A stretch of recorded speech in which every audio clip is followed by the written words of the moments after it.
안녕하세요. 오늘도 사연살롱을 찾아주셔서 감사합니다. 저는 초등학교에서 아이들을 가르치고 있는 40대 여자예요. 결혼한 지 8년 차에 접어들고 있고 남편은 사립중학교에서 수학을 가르치고 있어요. 저와 남편은 노량진에서 임용고시를 준비하며 만났어요.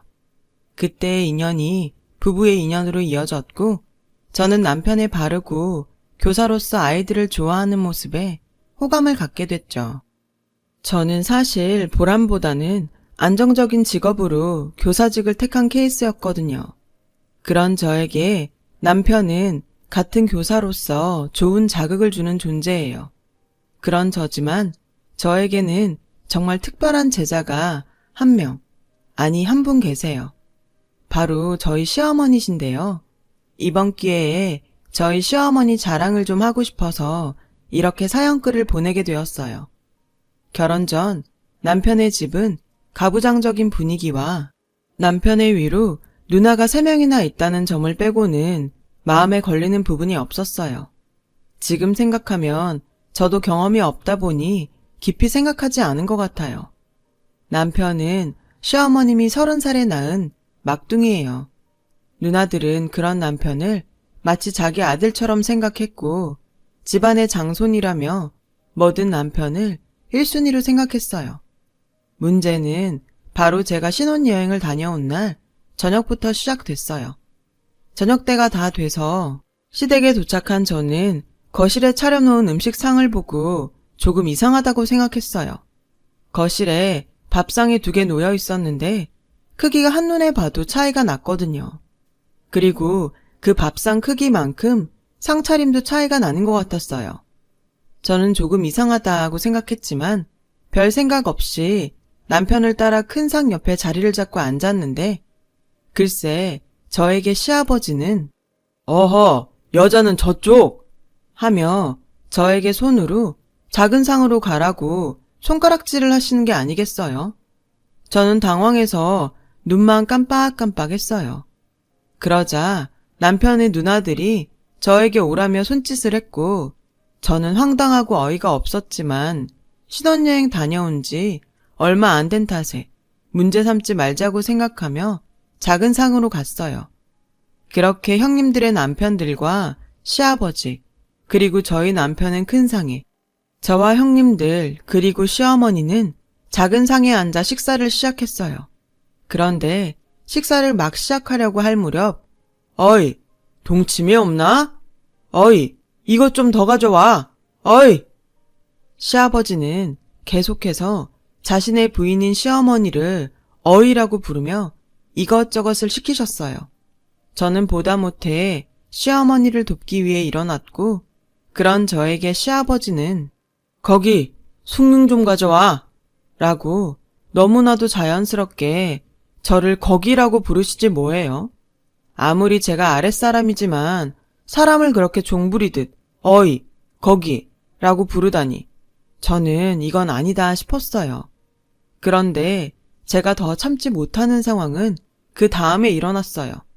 어이, 전에 선물로 받은 법주 가지고 와. 냉장고에 넣어놨어. 시아버지는 시어머니께 술을 가지고 오라고 하셨고 시어머니는 시아버님이 말한 술을 꺼내기 위해 냉장고 문을 여셨는데 술을 못 찾으시는 듯 한참을 냉장고 안을 들여다보고 계셨어요. 거참, 왜 이리 굼떠? 기다리다 목 빠지겠네. 시아버지는 조금도 기다리지 못하고 목소리를 높이셨고 저는 냉장고로 가서 구석에 놓여있는 술병을 하나 꺼내 이게 맞냐고 시아버님께 여쭤봤어요. 거기 적혀 있잖아. 뭘 물어? 찾았으면 빨리 갖고 와. 저는 별것도 아닌 일에 연신 짜증을 내는 시아버지가 불쾌했어요. 그런 제 속마음이 보였는지 시어머니는 냉큼 제 손에 들린 술병과 술잔을 챙겨 시아버지에게 갔고 저는 애써 화를 누르며 다시 작은 상 앞에 앉았는데 아무리 글씨 모르는 바보라도 병만 보면 모르나. 이 봐봐. 딱 봐도 술병이잖아. 저는 제 귀를 의심했어요. 자기 아내를 면전에 두고 그것도 이제 막 시집온 며느리와 사위들이 있는 자리에서 저렇게 대놓고 면박을 주다니 시아버지의 태도에 앞으로의 결혼 생활이 걱정되더라고요. 그때였어요. 아빠는 창피하게 굳이 왜 그걸 말해? 그러니까 쪽팔려. 조용히 해. 못 들었을 수도 있잖아. 못 들었다니. 저는 형님 3명의 목소리를 또렷이 들었고 잔뜩 구박을 받고 자리로 돌아오신 시어머니는 다른 식구들 보기 민망하셨는지 밥이 아직 많이 남았는데 배가 부르다며 당신이 먹은 것들을 치우셨어요. 그 모습에 저는 돌아가신 친정 엄마가 생각이 났고 감정이입이 돼서 마음이 불편했어요. 저희 친정 엄마도 친할머니에게 그렇게 못 배웠다고 무식하다고 식구들 앞에서 구박을 당하시곤 했거든요. 엄마는 그럴 때마다 가족들 몰래 숨어서 우시곤 했는데 그 모습을 보고 자란 저는 시어머니의 그런 모습이 남의 일 같지 않았어요. 그날의 불쾌하고 황당한 일은 그게 끝이 아니었죠. 분위기도 좋지 않은 가운데 전혀 개의치 않은 시아버지는 사위와 남편에게 술을 따라주며 저에게 들으라는 듯 일장연설을 시작하셨어요. 나는 세상에 아무리 남녀 평등이라고 해도 남자가 할 일이 있고 여자가 할 일이 분명히 있다고 생각한다. 그러니 네 처 위한다고 남자가 부엌이나 들락거리고 꼴사나운 짓 하지 마라. 자네들도 마찬가지야. 나는 내 딸이라고 다르게 생각하지 않아. 여자는 여자, 남자는 남자. 알아들었지? 시아버지는 분명 남편과 사위에게 하는 소리였지만 어쩐지 저는 그게 저 들으라고 일부러 그러시는 것만 같았어요. 그리고 마치 그렇게 하기로 한 것처럼 형님들이 저에게 돌아가며 이야기를 하는데 정말 웃기지도 않지 뭐예요. 울케, 나는 같은 여자지만 그래도 가장이 중요하다고 생각해. 요즘 애들은 무슨 남편이 지 머슴인 줄 알고 막 부리는데 그건 아니지. 안 그래? 그래. 지 얼굴에 침 뱉는 건지도 모르고 그러는 거 보면 정말 한심하다니까. 우리 올케는 절대 안 그럴 거지? 그치? 그 소리를 들으니 속에서 스스로 자기 자신을 깎아내리고 행복하시냐고 물어보고 싶었어요. 저는 일부러 형님들 말에 대답하지 않고 일어나 주방에 있는 시어머니를 도우러 갔어요. 그런 제 모습에 형님들은 마음에 들지 않았는지 연신 제 쪽을 쏘아보듯 보더라고요. 어머니, 제가 설거지 할게요. 됐다. 너 가서 더 먹어. 다 먹었어요. 그리고 설거지 많으니까 같이 해요. 같이 하면 금방 끝나잖아요. 시어머니는 제가 살갑게 다가가자 은근 좋아하시는 눈치셨어요. 딸이 3이나 있는데 그 딸들은 전혀 엄마한테 살갑게 굴지 않았고 저는 그런 시어머니가 측은하게 느껴졌죠. 그렇게 심신이 고단한 자리가 끝나고 신혼집으로 돌아가려고 할 때였어요. 시어머니는 저에게 아이들 가르치려면 목을 많이 사용할 것 같아 담갔다며 당신께서 직접 만든 도라지 청을 주셨고 저는 집에 돌아와 유리병에 붙어있는 도라지 청이란 글씨를 유심히 봤어요. 결혼 전 남편한테서 시어머니가 글자를 잘 모르신다는 말을 들었거든요. 한 글자 한 글자 정성스럽게 그리신 듯한 그 글씨체가 어쩐지 저는 좋았어요. 아까부터 계속 뭘 보고 있어? 어머니 글씨. 아까 집에 오면서 생각했는데 내가 어머니 글씨 가르쳐드릴까?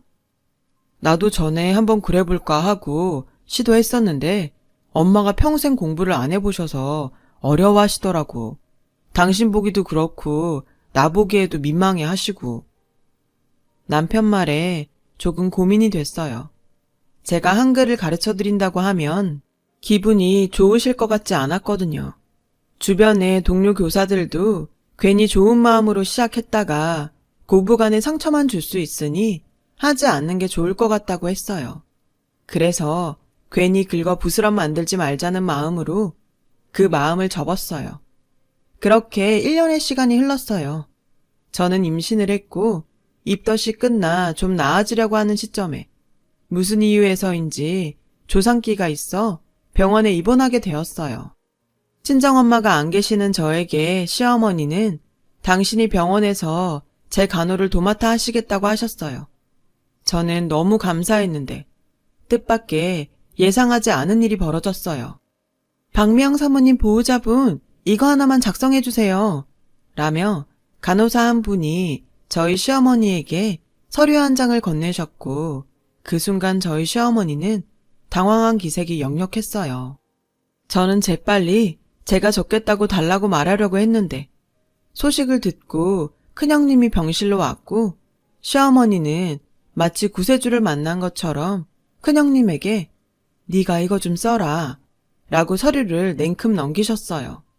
그리고는 민망하다는 듯 음료수를 사오겠다고 병실을 나가셨는데 제가 자고 있다고 생각했는지 아님 아무 생각이 없는 건지 큰형님은 진짜 내가 창피해서 살 수가 없네. 병원에서 까막눈이라고 소문낼 일 있어? 이럴 거면서 뭐하러 병원에 있겠다고?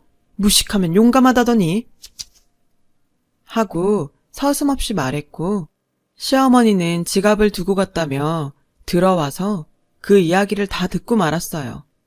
딸 눈치를 보며 지갑을 다시 갖고 나가는 시어머니를 보니 저는 마치 며느리가 아닌 딸처럼 기분이 상했고 정작 자기가 딸이면서 저렇게 자기 엄마를 무시하는 형님의 태도가 정말 이해가 가지 않았어요. 어떻게 자기 엄마한테 저렇게 할 수가 있을까? 소름이 다 돋더라고요. 그리고 그날 저녁 병원으로 와 시어머니와 교대한 남편에게 낮에 있었던 일을 이야기했고 저는 남편에게서 정말 기가 막힌 시어머니의 사연을 듣게 되었어요. 시어머니는 원래 시댁의 식모로 일을 하셨대요. 그것도 지금은 상상할 수 없는 9살의 나이로요. 시어머니의 집이 너무나도 가난해 굶어 죽는 것보다 남의 집 식모살이라도 하면서 끼니라도 해결하라고 시어머니의 아버지는 그렇게 자신의 딸을 남의 집 식모로 보내신 거예요. 손이 귀한 시댁은 자식이라곤 시아버지 혼자밖에 없었고 워낙에 귀하게 오냐오냐 자란 탓에 남자로 태어난 게 무슨 벼슬이라도 되는 듯 그렇게 항상 기고만장하게 사셨다고 하더라고요. 시어머니는 학교에 가고 싶었지만 식모인 처지라 갈 수 없었고 공부를 하고 싶었지만 이른 아침부터 밤 늦게까지 일만 하는 통에 그럴 기회가 없으셨던 것 같아요. 그렇게 시어머니는 시댁에서 식모로 10대와 20대를 보냈고 그 무렵 장가를 간 시아버지는 첫째 부인이 계속해서 아들을 낳지 못하고 딸만 낳자 자신의 어머니와 합세해 부인을 내쫓다시피 하셨대요.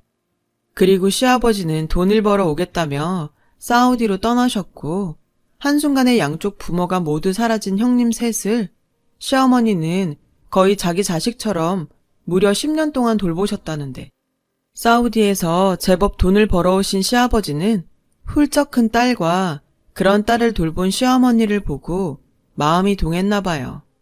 하지만 남편의 할머니는 식모인 시어머니를 며느리로 인정하지 않았다고 해요.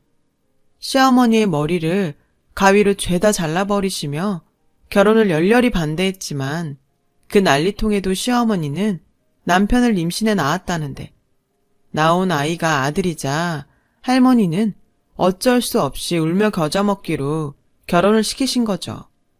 당신 눈에 흙이 들어가기 전에는 절대 안 된다고 하시던 남편의 할머니는 결국엔 당신 화를 이기지 못해 화병으로 세상을 떠나셨어요. 그 뒤로 좀 편안해질까 싶었더니 돌연 자신의 남편이 그러니까 시아버님이 더 정신적으로 괴롭히며 지금에 이르렀다고 하는 소리를 듣게 됐어요.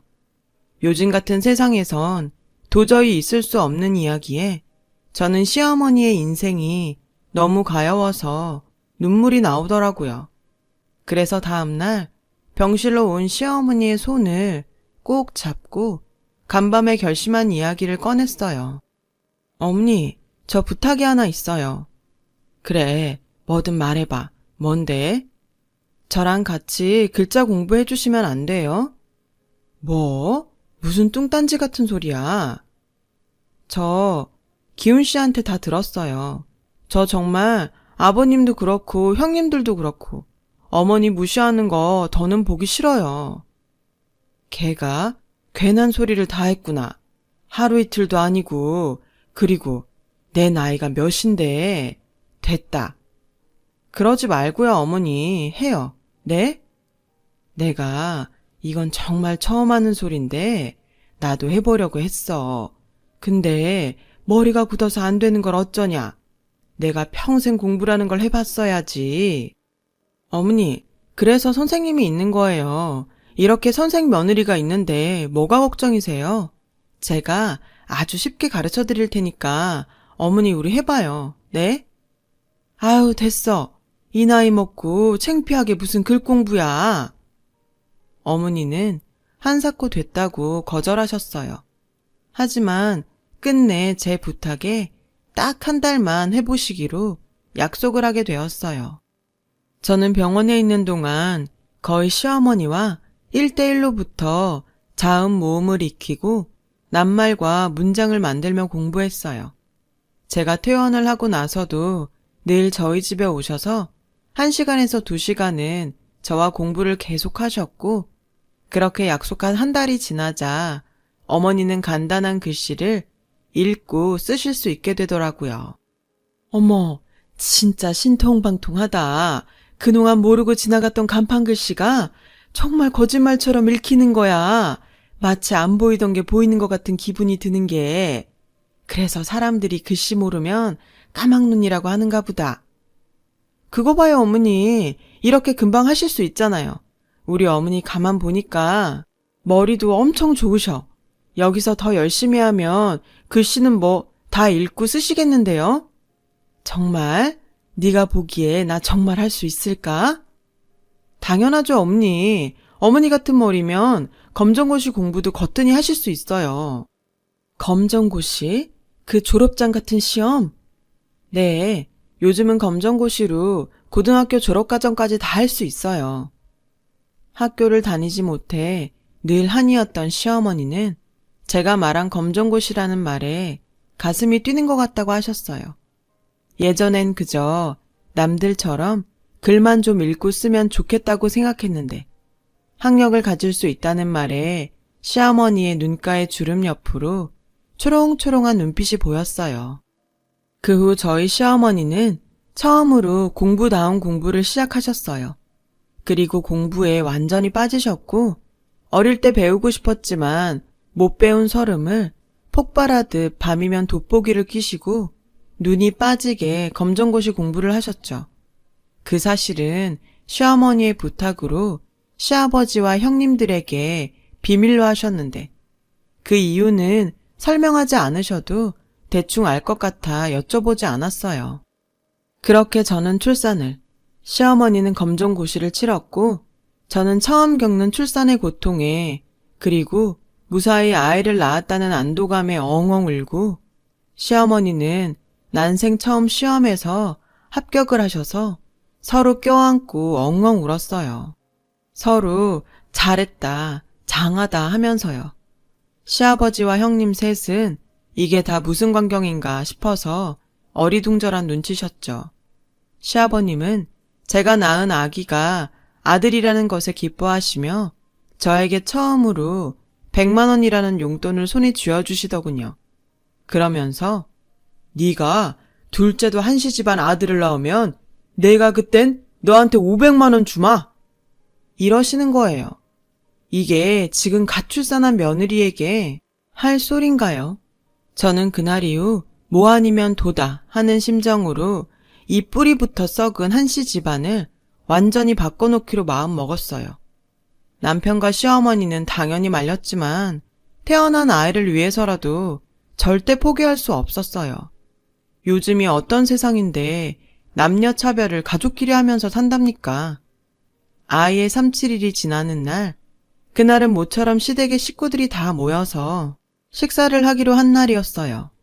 저는 이때다 싶어 그 문제의 밥상 문화부터 어떻게든 바꿔야겠다고 생각했어요.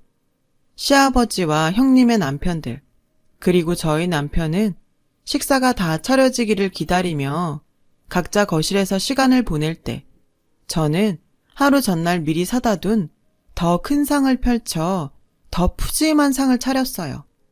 이왕 크기로 차이가 날 바엔 더 큰 상에 더 잘 차려놓고 먹자 하는 심상이었죠. 어이, 상 새로 샀어? 괜히 쓸데없이 그런데 돈을 쓰고 그래?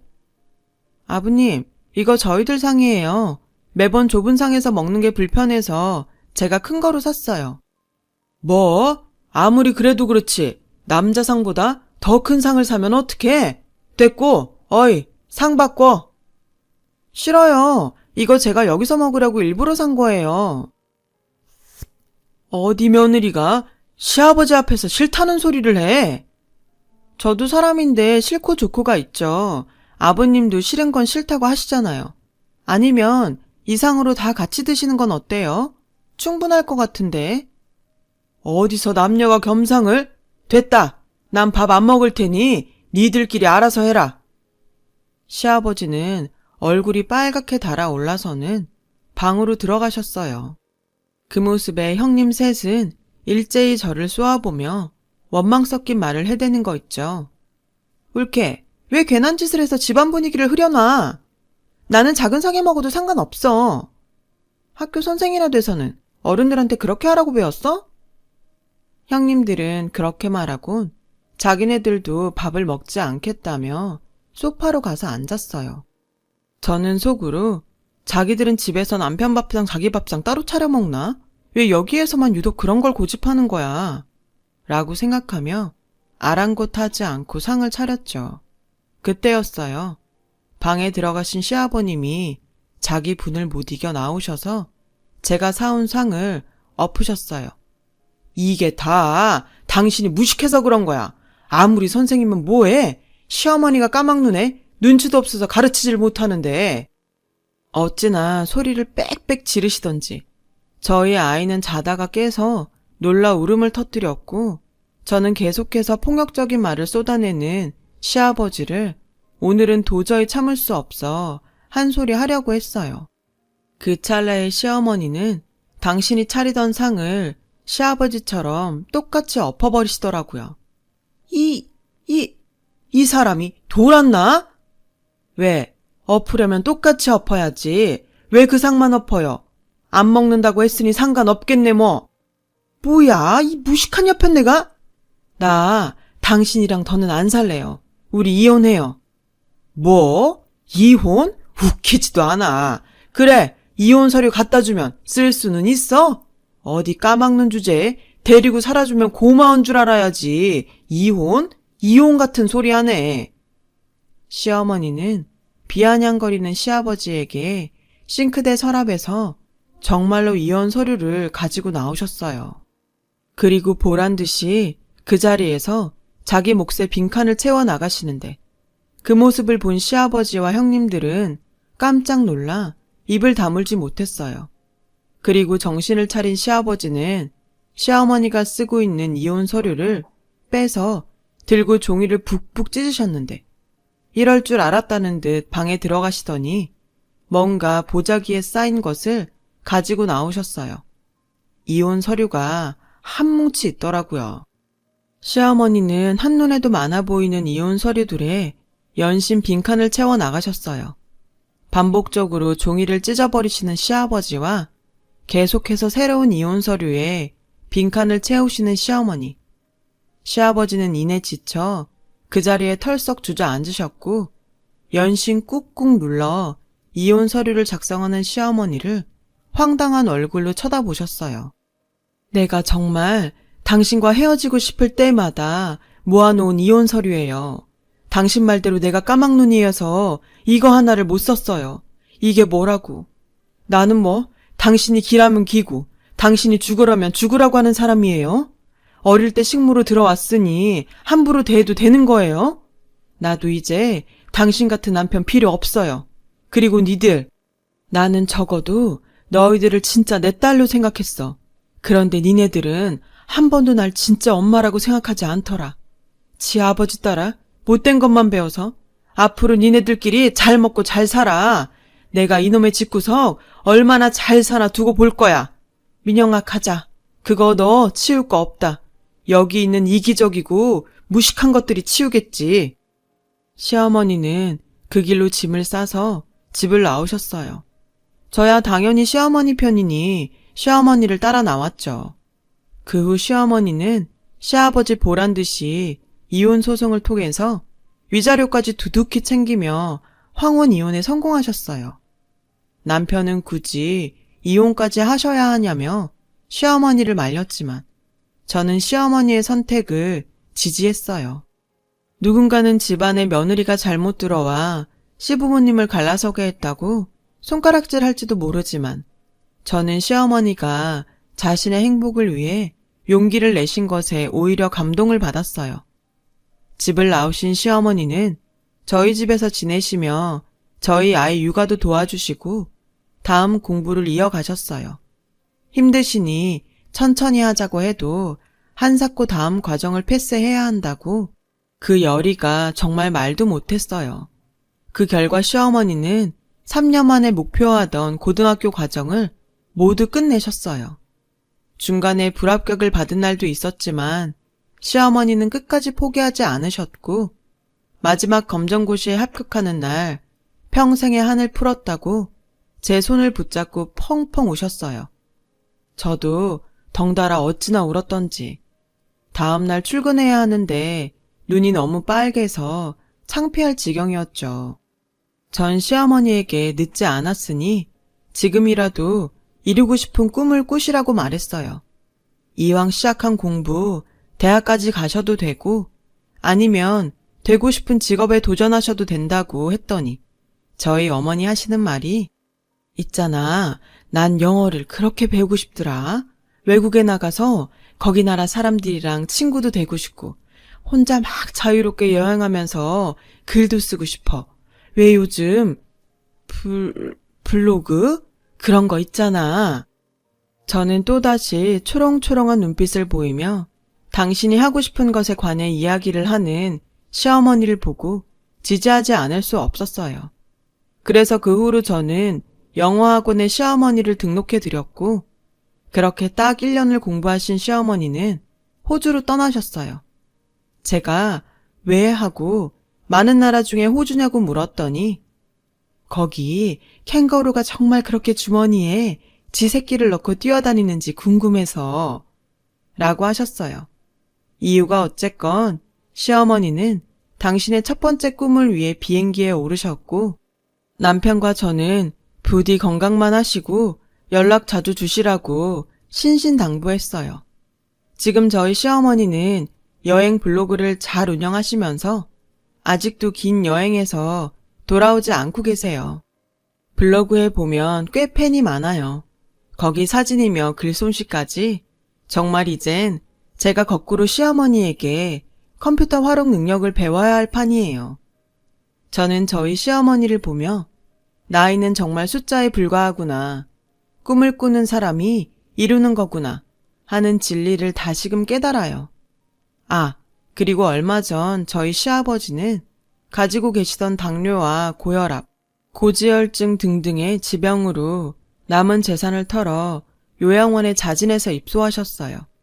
시어머니가 집을 나가고 형님들도 발길을 뚝 끊었고 결국 외롭게 당신의 말년을 요양원에서 보내시는 시아버지를 보면 정말 사람은 마음보를 착하게 먹어야 한다는 생각을 하게 되네요. 부디 저희 아들은 할아버지를 닮지 말고 할머니를 닮길 바라며 지금까지 저의 긴 이야기 들어주셔서 감사합니다. 여러분 모두 행복한 꽃길만 걸으세요. 여러분, 사연 댓글에 응원과 현명한 조언 부탁드려요. 좋아요와 구독은 저에게 큰 힘이 됩니다. 오늘도 좋은 일 가득하세요.